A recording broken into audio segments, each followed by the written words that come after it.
perkembangan ekonomi pada masa demokrasi parlementer atau liberal pada tahun 1950 sampai 1959.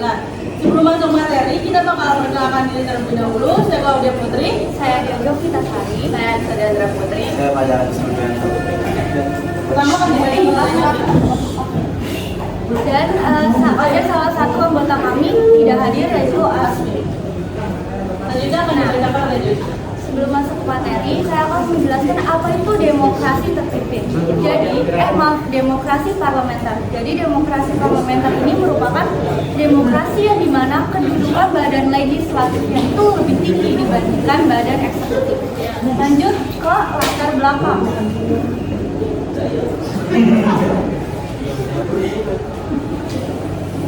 Jadi latar belakangnya adalah pada masa demokrasi parlementer, bangsa Indonesia itu mengalami permasalahan ekonomi. Nah, permasalahan ekonomi yang dihadapi oleh pemerintah itu mencakup jangka pendek dan juga jangka panjang. Nah, yang pertama tuh jangka pendek, yaitu tingginya jumlah uang yang beredar dan meningkatnya biaya hidup. Lalu untuk jangka panjangnya sendiri adalah pertambahan jumlah penduduk dan tingkat kesejahteraannya yang rendah.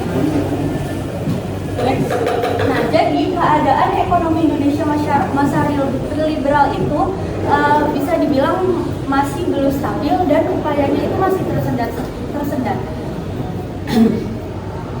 Nah, makanya pemerintah itu membuat kebijakan untuk mengatasi masalah ekonomi pada masa itu.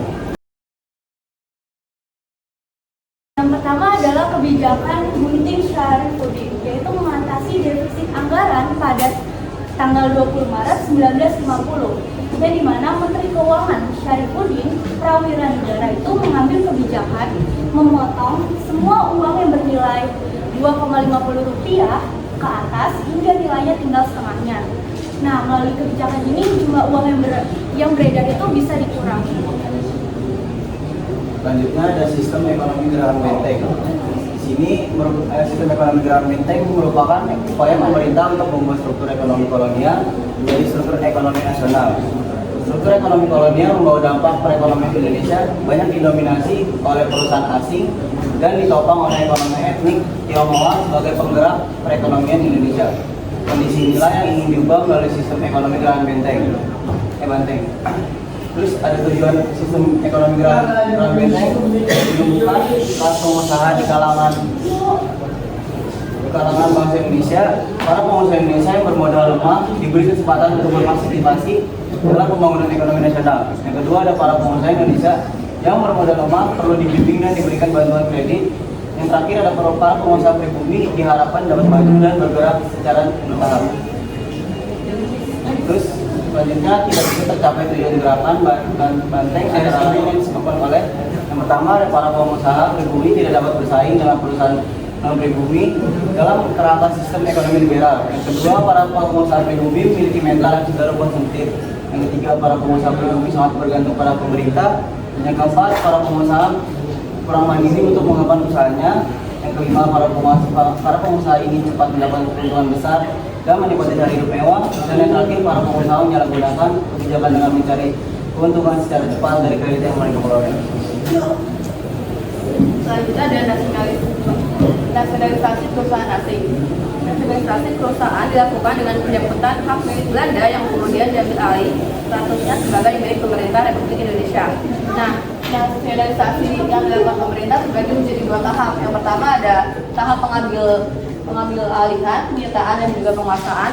Terus yang kedua ada tahap pengambilan kebijakan. Yang pasti perusahaan-perusahaan yang diambil alih itu kemudian dinasionalisasikan. Selanjutnya ada finansial ekonomi atau FINEK. Jadi pada masa kabinet Burhanuddin itu Indonesia mengirim delegasi ke Belanda untuk merundingkan masalah finansial ekonomi. Perundingan dilakukan pada tanggal 7 Januari tahun 1956. Nah, rancangan persetujuan FINEK yang diajukan Indonesia terhadap pemerintah itu ada pembatalan persetujuan finansial ekonomi hasil KMB. Terus yang kedua ada hubungan finansial ekonomi Indonesia-Belanda didasarkan atas hubungan bilateral, dan hubungan finansial ekonomi didasarkan atas undang-undang nasional tidak diikat oleh perjanjian lain. Itu ada rencana pembangunan 5 tahun atau RPLT. pada masa Kabinet Ali Sastromijoyo II, pemerintahan membentuk Badan Perencanaan Pembangunan Nasional yang disebut Biro Perancang Negara. Tugas biro ini merancang pembangunan jangka panjang. Insinyur Juanda diangkat sebagai Menteri Perancang Nasional. Biro ini berhasil menyusun rencana pembangunan 5 tahun atau RPLT yang rencananya akan dilaksanakan antara tahun 1956 sampai 1961. Disetujui DPR pada tanggal 11 November tahun 58. Tahun 57 sasaran dan prioritas RPLT diubah melalui Musyawarah Nasional Pembangunan dan pembiayaan RPLT diperkirakan 12,5 miliar rupiah. Oke, selanjutnya kebijakan pemerintah selanjutnya yaitu Musyawarah Nasional Pembangunan atau MUNAP. Nah, jadi tujuan diadakan MUNAP itu adalah untuk mengubah rencana pembangunan agar dihasilkan rencana pembangunan yang menyeluruh untuk jangka panjang. Jadi yang awalnya dia rencananya cuma hanya jangka pendek atau beberapa tahun ataupun beberapa bulan. Nah, di MUNAP ini dia dirancang lagi untuk menjadi beberapa jangka ke depannya, udah lebih panjang lagi. Nah, juga pembangunan tersebut tidak dapat dilaksanakan dengan baik karena yang pertama itu adanya kesulitan dalam menentukan skala prioritas. Terus yang kedua itu terjadinya ketegangan politik yang tak dapat diredakan. Terus selanjutnya timbul pemberontakan separatisme seperti PRRI atau Kalmesta. Selanjutnya itu ada sistem ekonomi Alibaba. Nah, tujuannya itu untuk memajukan pengusaha pribumi, lalu agar para pengusaha pribumi ini bekerja sama memajukan ekonomi nasional. Selanjutnya adalah pertumbuhan dan pengembangan pengusaha swasta nasional pribumi dalam rangka merombak ekonomi kolonial menjadi ekonomi nasional. Lalu selanjutnya itu adalah kemajuan ekonomi Indonesia, perlu adanya kerjasama antara pengusaha pribumi dan non pribumi. Terima kasih. Sekian materi dari kelompok kami. Apakah ada yang ingin ditanyakan? Ya. Menanya kenapa pemberontakan agresi semesta bisa membatalkan MUNAP?